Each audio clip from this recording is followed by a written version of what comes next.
રહીમભાઈ આપની જવાબદારી છે।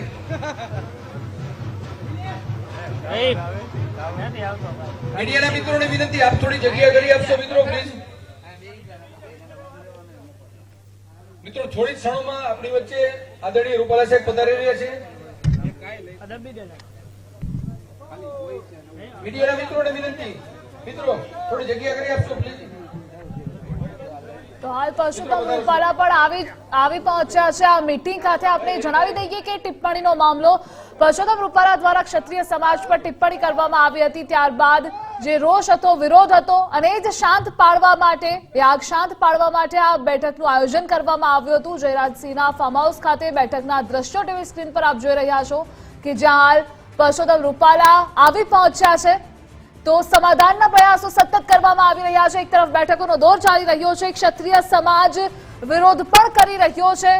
તો ગઈકાલે પણ કરણી સેના મેદાને આવી હતી, જો કે ઉમેદવાર બદલવાની માંગ પણ એ લોકો કરી રહ્યા છે। જો કે આ બેઠક બાદ ભારતીય જનતા પાર્ટીના ઉપાધ્યક્ષ આદરણીય શ્રી ડોક્ટર ભરતભાઈ બોગરા પણ પધાર્યા છે, એમનું પણ રાજપૂત સમાજ વતી સ્વાગત કરું છું। સાથે સાથે રાજ્યસભાના સાંસદ આદરણીય શ્રી રામભાઈ મોકરિયાનું પણ ભારતીય જનતા હું આજની આ બેઠકમાં સ્વાગત કરું છું।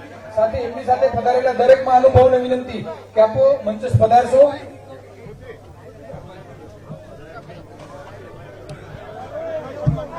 આપણી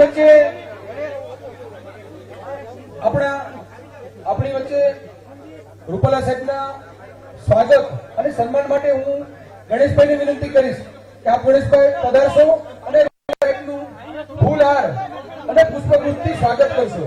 ગણેશભાઈને વિનંતી કે આપ પધારો અને રૂપાલા સાહેબનું ફૂલહારથી સ્વાગત કરશો।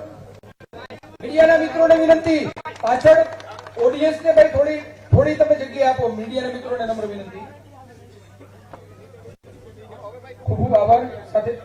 સાથે આપણા રાજ્યસભાના સાંસદ રામભાઈ મોકરિયાના સ્વાગત માટે પણ હું ગણેશભાઈને જ વિનંતી કરીશ કે આપથી જ જોડાશો। સાથે સાથે પ્રદેશ ભારતીય જનતા પાર્ટીના ઉપાધ્યક્ષ ડોક્ટર ભરતભાઈ બોગરાના સ્વાગત માટે હું વિનંતી કરીશ પ્રફુલભાઈ ટોડી આપ જોડાઈ જાઓ। વિશેષ સમય નહીં લેતા, જેઓનું આજનું યજમાન પદ છે અને જેઓનું આ કાર્યક્રમનું અધ્યક્ષ પદ છે, આ મીટિંગ જેમના અધ્યક્ષસ્થાને થઈ રહી છે એવા આપણા સૌના વડીલ આદરણીય શ્રી જયરાજસિંહજી જાડેજાને વિનંતી કરું કે આજની આ બેઠકને આપ ઉદ્બોધિત કરો। શ્રી જયરાજસિંહભાઈ।